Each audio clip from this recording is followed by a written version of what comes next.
Hello there. Welcome to the Saroy channel, wherever you are in the world, and so much love to each and every one of you. How are you doing? I do hope you're doing remarkably well. I'm so glad you've joined me this evening for a fabulous story, and this is part 2 of our story. So if you haven't heard part 1, click on the description because you don't want to miss out on the whole story, because everything comes together so beautifully. And don't forget to go and get yourself that lovely drink. But before we get started, please subscribe to the channel, click the notification bell and the thumbs up, and let's get started with tonight's story, well, part 2 of it. Dustin sighs with a wary frustration. Why was he not surprised by Sasha Dumfries and her complete lack of empathy? Would he have expected anything else?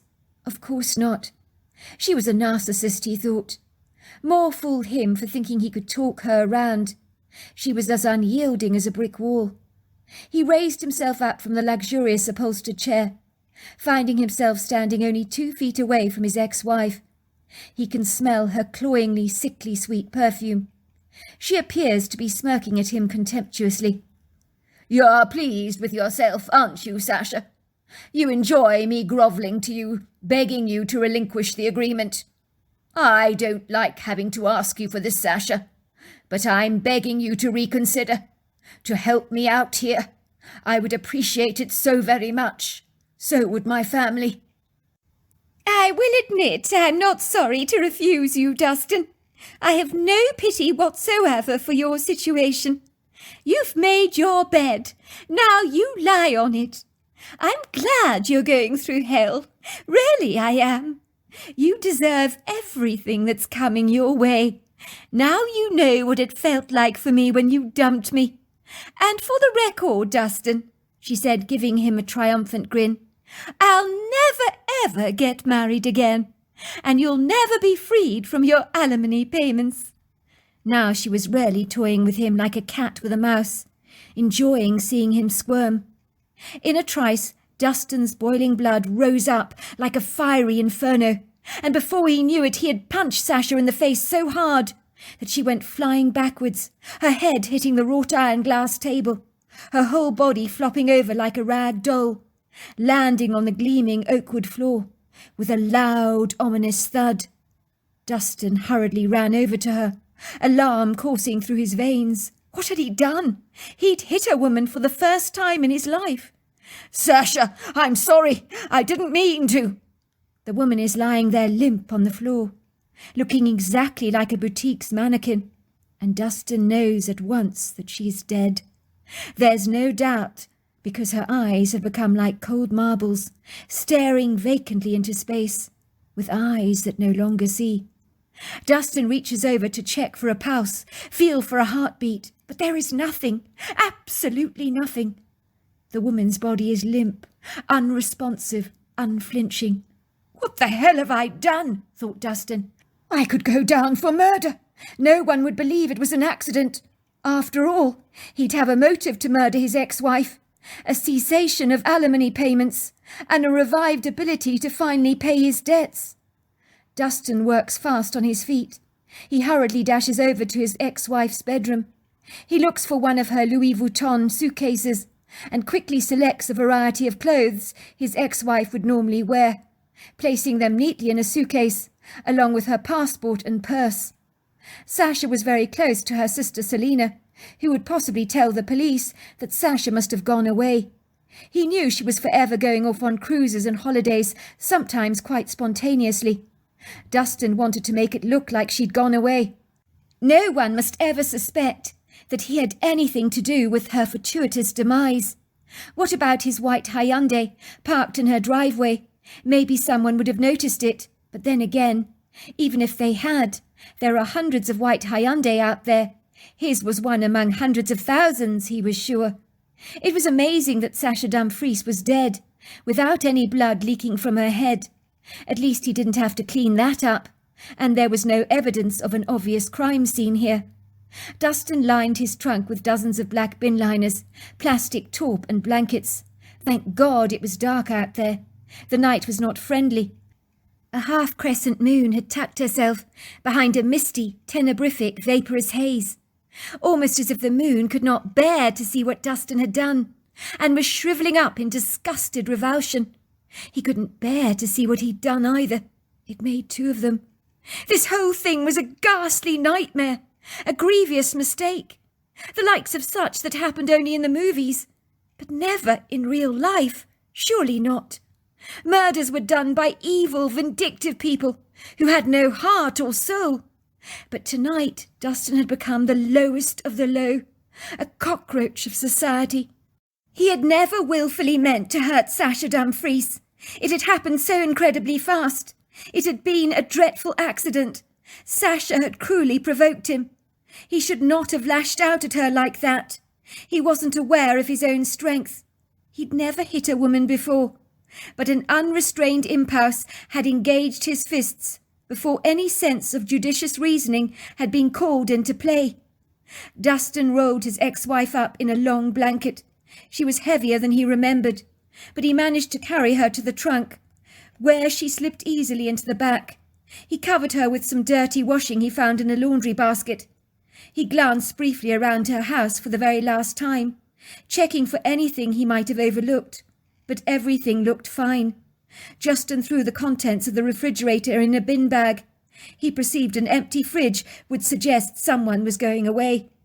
Finally, with his heart heavy, his mind abuzz with the horror that he found himself ensnared in, he climbed into his truck and drove home at a decent speed, because he couldn't afford to be stopped by a state trooper or some cops on the road.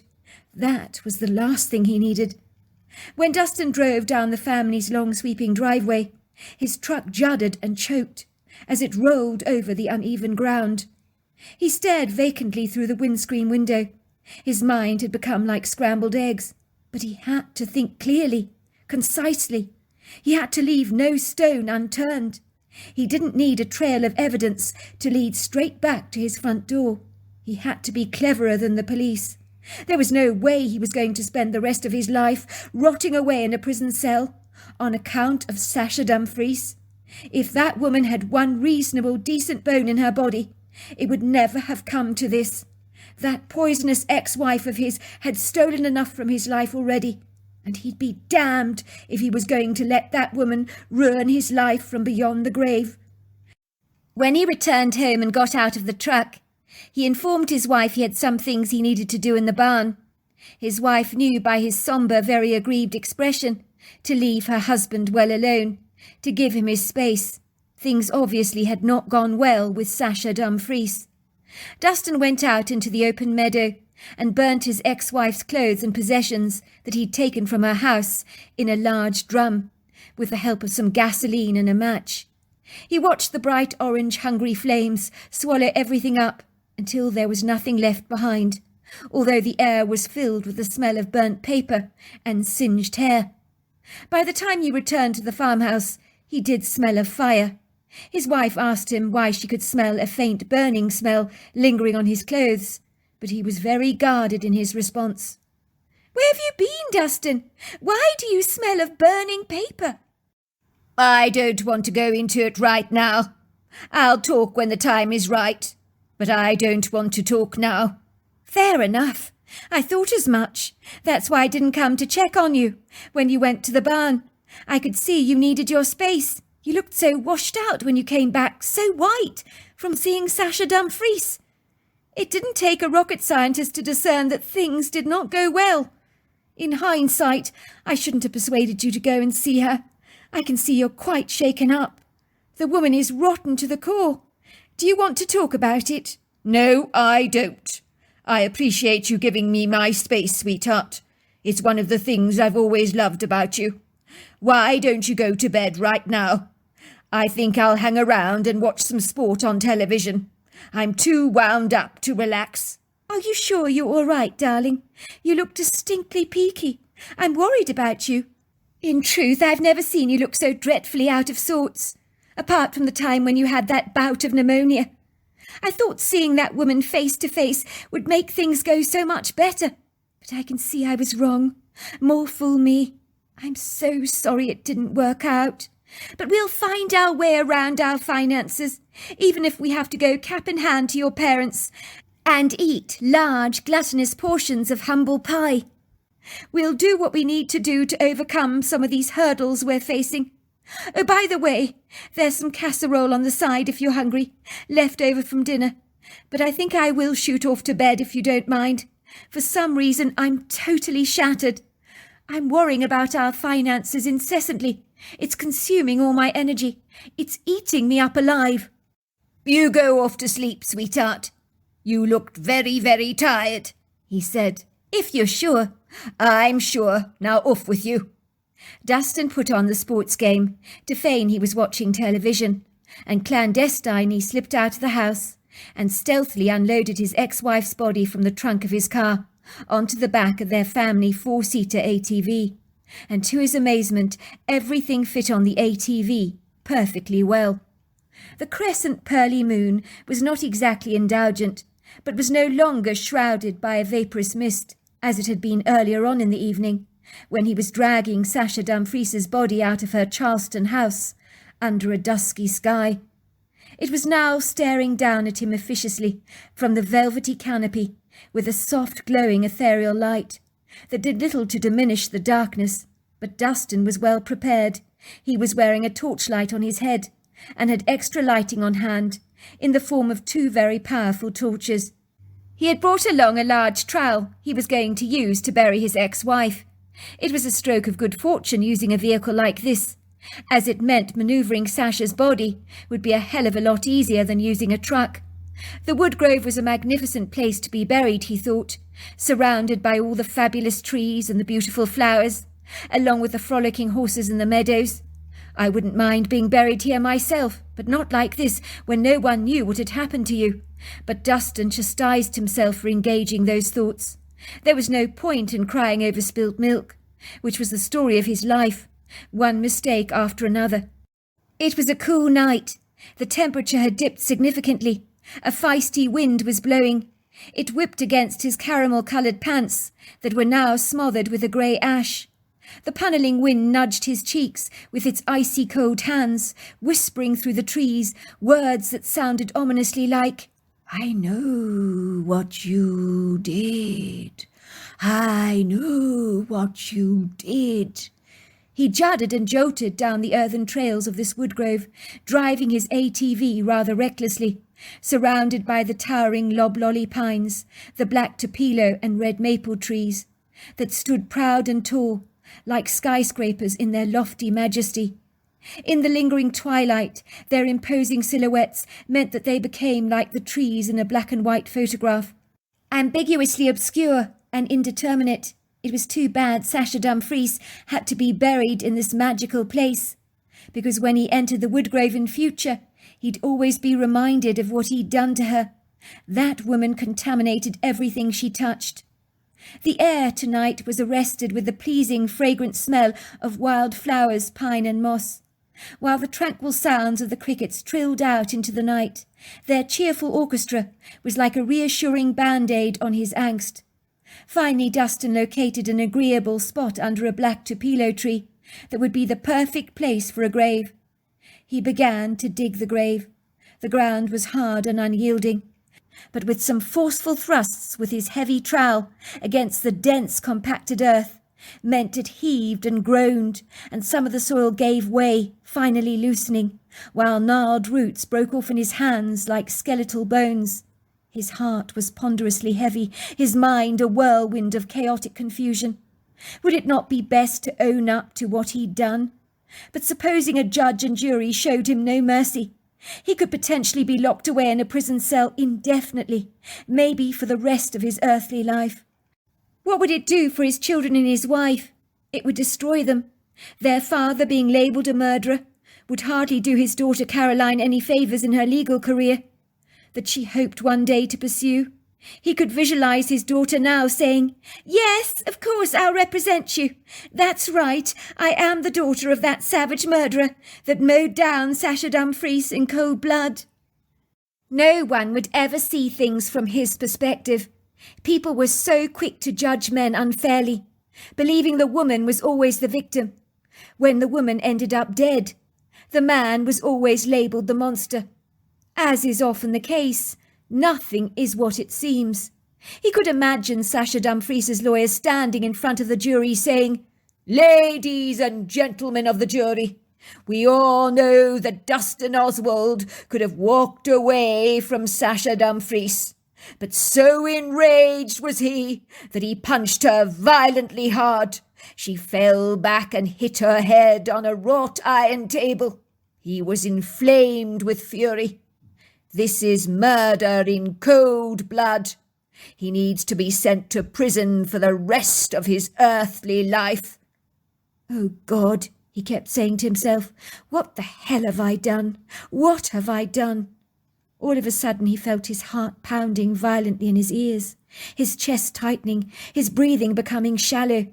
For a moment he is certain he's having a heart attack, but then he realizes it's probably a panic attack.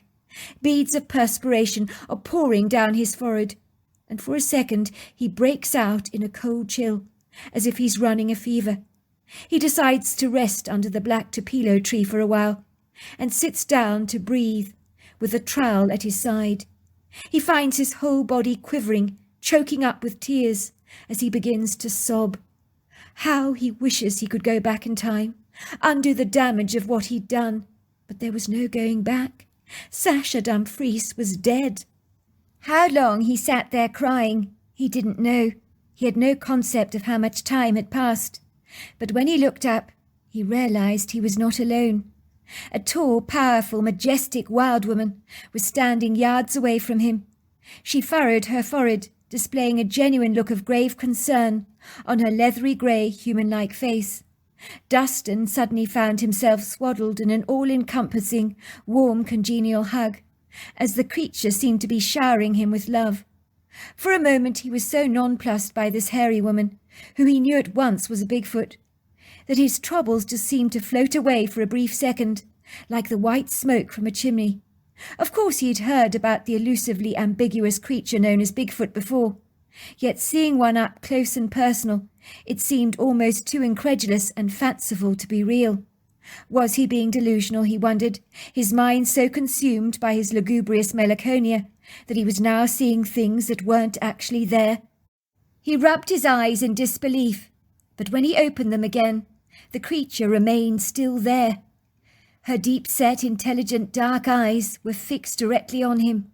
She was easily 8 foot tall, 6.5 to 700 pounds, her body robust, powerful, burly, her hair long, dark and shaggy. She had a pyramid-shaped head that seamlessly flowed into a pair of humongous shoulders. But what startled Dustin the most was that she possessed a face so human that you would have to consider Bigfoot a human species, he thought, not something related to a primate. Even more surprising, that beyond her small pert breasts, suffice to say, her face was attractive, with pleasing symmetrical features, high cheekbones, a flat, rather distinguished-looking nose, a heavily furrowed forehead. Dustin was sitting on the forest floor, his knees curled up to his chest. He looked deflated, floppy, wilted, like a wild flower in the valley, or the out-of-date sagging flowers on your kitchen table that have long since passed their sell-by date. Dustin is so tranquilized by the gladdening presence of the Bigfoot that if she'd turned away, he'd have called out to her and asked her not to go. "Please don't leave me," he would have begged. But he didn't need to do that. The Bigfoot seemed to sense he needed her. He didn't feel so dreadfully alone when she was here. For some reason he found himself talking to her. Was he an idiot, he thought? Did he really think she could understand him? It felt good to get something off his chest. He had to tell someone what had happened, what he'd done, and this ambiguous hairy woman of the woods was not going to bust him to the cops. She'd never do that. And maybe she wouldn't understand a word of what he was saying. But sharing his experience with someone who might just listen was a burden he'd gladly like to offload. It felt so good to let his grief out. It would seem all his heartache involuntarily tumbled out of his mouth without restraint, and he found himself confiding in this Bigfoot. "I'm in trouble. I've done something very bad. If the authorities found out about it, I could be locked up for the rest of my life, never to see the light of day again. and I could bring so much shame on my family." The Bigfoot looked at him through her discerning, judicious eyes, and Dustin realized that she understood every word he was saying. She moved towards him, lowering herself onto the ground, sitting opposite him in exactly the same pose that he had adopted. Her long legs were cradled up to her chest, cupped by her overlong arms. She had mimicked his seating position. "She understands every word I'm saying," thought Dustin in amazement. Every word. But she didn't judge him in the calculated way that humans would do. She just listened. Finally he said, "I have to bury her. She's on the back of my ATV. I can't let the authorities recover her body, or suspect I'm involved in her fortuitous death. I did think of coming clean, owning up to my mistake, but I know how the judiciary system works in this country. I'll be labelled a cold, calculated killer." That was when the Bigfoot spoke to him, in a language he did not comprehend, but Dustin found the words were downloaded into his head in English. "Ikitali bosh aganasi." Do not be hard on yourself. "Ditomotilana, ipotola pitani, hisikatolo, abashanasina, hikina folabo, asalawa." The woman's death was an accident. She provoked you. She made you angry. She refused to help you. She enjoyed your suffering. She was the greater murderer in that regard. She wanted to sit back and watch you break apart, like a tree dangling onto a very flimsy trunk, and with one push it will easily snap. "Ikono bonoshi, ikintala nasi, o palakilat, o ponifolon ponta, isinatuana." She knew the suffering she'd brought on your family, but she didn't care. You lashed out, you were upset. Everyone lashes out when they're upset. "Ikoton amakalinat, hisito bashakanasi, hilo vaginala." Her desire to hurt you meant she was not innocent. She didn't want to save you, but destroy you. She wanted to watch you suffer. "Impontilan, o gosh nakila, ho valakinetilapon, hisidolokono, hilangui ansavi." In my people, we would describe you as the victim, the woman as the predator. If one of my people hogged everything for themselves, refusing to help, when help was needed, we would not hesitate to take them out. "Ikitino o pokilatana ajikaliko." In our way of thinking, being merciless is being murderous, being unkind is being villainous, not helping a friend in need is traitorous and treacherous.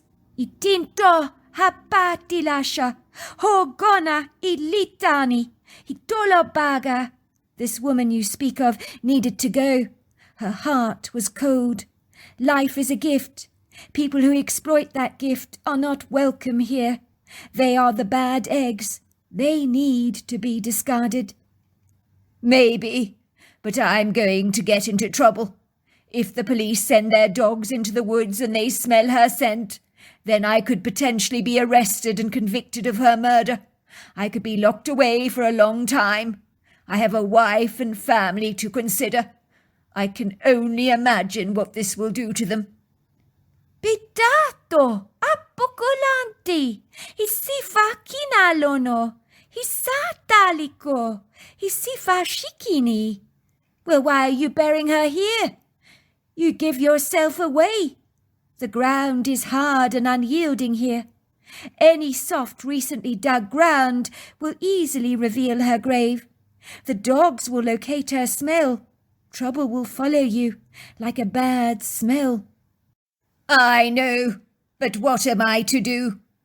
"Akinat, ompokotana, ilitina, isikatolo bagi, isafoshakanasi, halakitala, hogolagiwana, ilika fukoshana."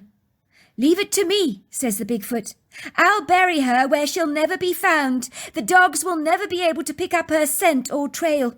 Where is she? I'd like to help you if I may. No man should be punished for something that is an accident. Where is her body?" Dustin led the Bigfoot to the taut plastic with a woman's body wrapped inside. "Right, I'll take her for you. I'll bury her in a beautiful place. But she'll never ever be found, and the dogs will never uncover her scent. That I can promise you with all of my heart." Thank you, said Justin. "I don't know how to thank you. You have no idea what this means to me." "Ikita po, akala kita, homokatala natwa, isipo kwanasi, hafukolonashi, hagilana kalakoto." "Don't thank me. I was meant to help you. You were meant to be spared. You're a good man." Dustin watched in amazement as the Bigfoot threw the body of Sasha Dumfries over her shoulders in the taut-lined plastic bag. Sasha Dumfries was like a feather to the Bigfoot. No problem at all to carry away. "Nakilato abaswa hipola pa isafana." "Now you go home and rest," she advised. "And remember, this was not your fault. Forgive yourself. Don't worry about where you've been digging. I'll fix the ground up for you, so it looks untampered."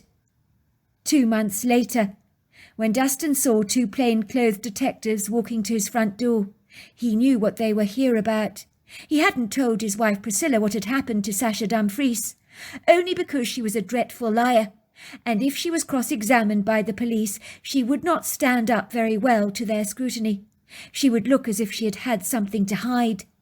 Justin had his truck thoroughly cleaned and had burnt all the clothes that had belonged to his ex-wife. There was no evidence in his home that would lead to Sasha Dumfries, and he had continued to send her alimony payments in the post so as not to raise any suspicion from a snooping detective who might easily smell a rat. The 2 policemen were led into the living room, while Priscilla went off to make them tea. She appeared to be trembling. She didn't like the fact that the 2 plainclothes detectives were in her home. "What is this about, officer?" she asked. "Has something happened?" "Why don't you make us a nice cup of tea, ma'am?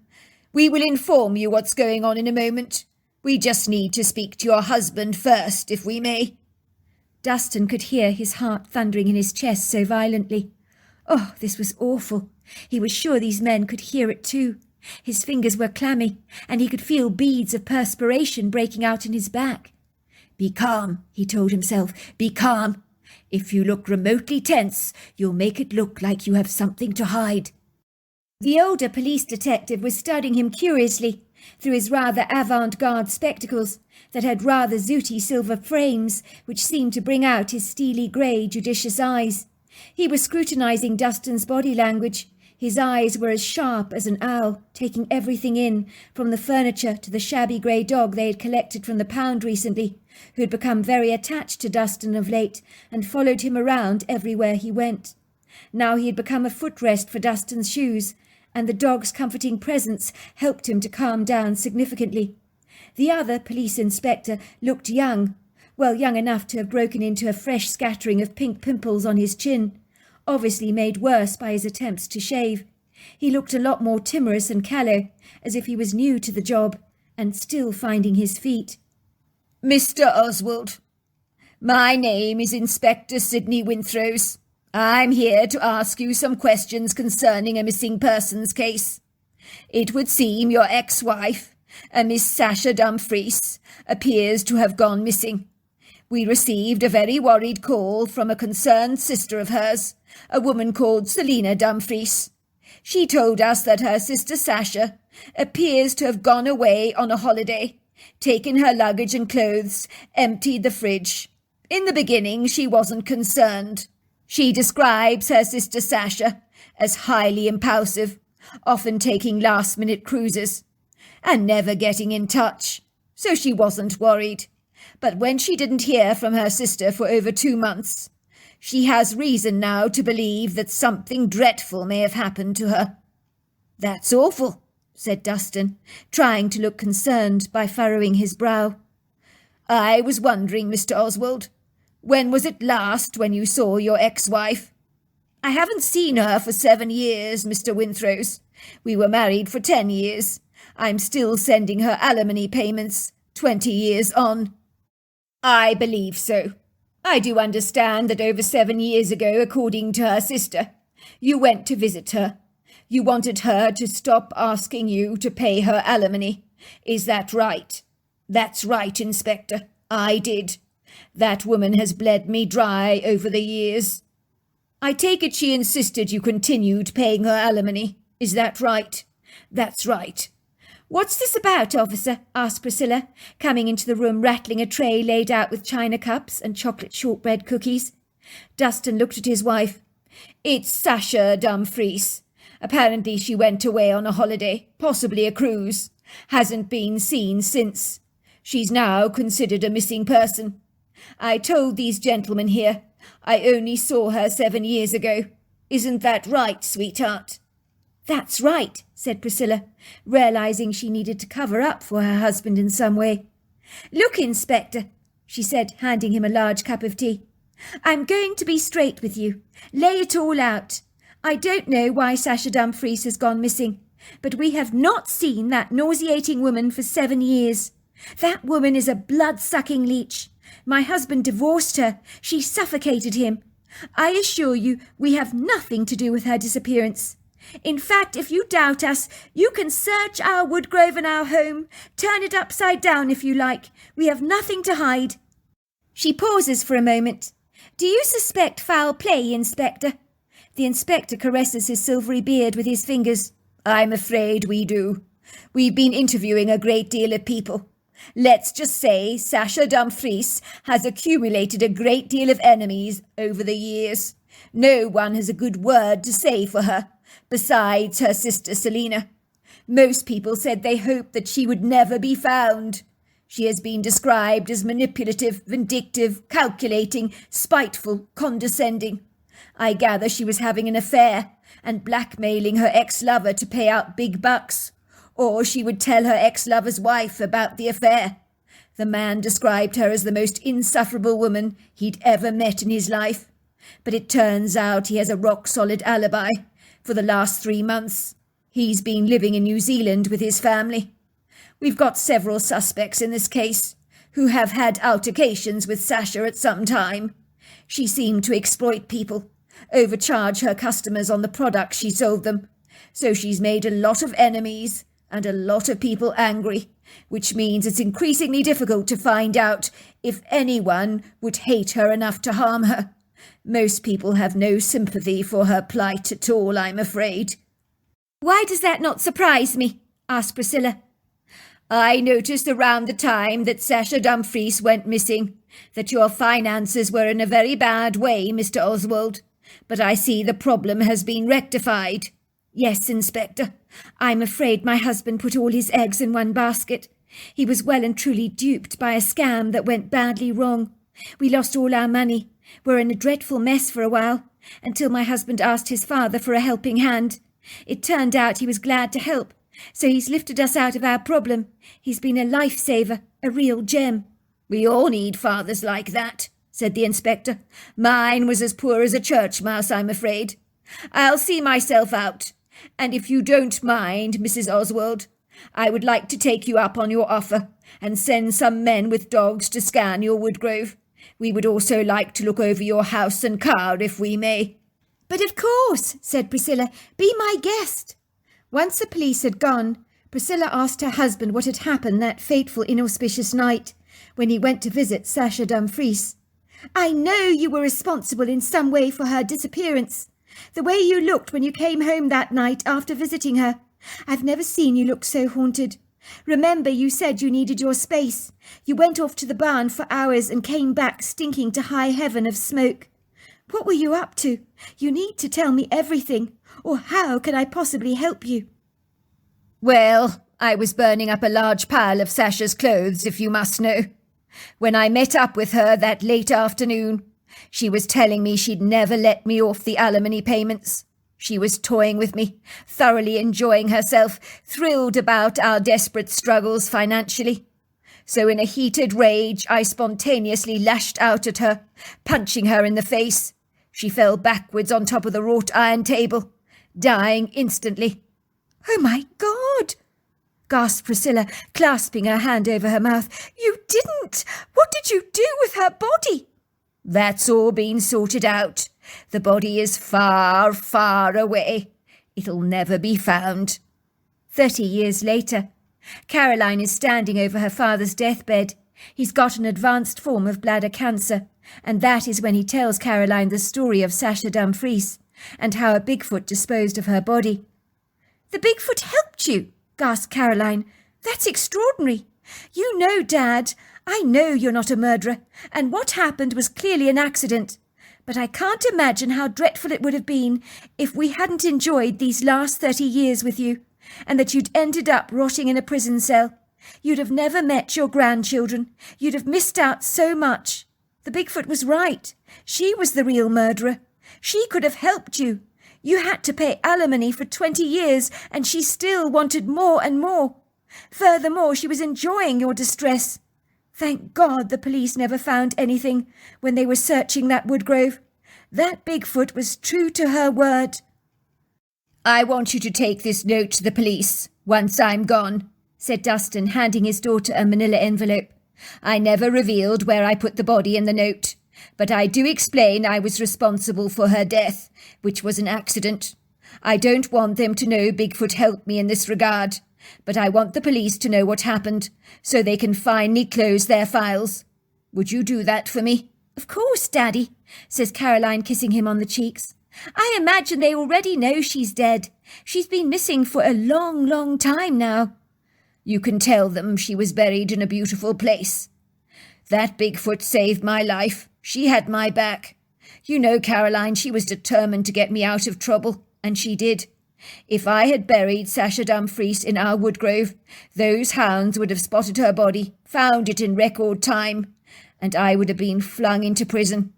I have never raised my hand to anyone, Caroline, but when that woman toyed with me that day, I just whipped it out, and that was that, and she was a goner."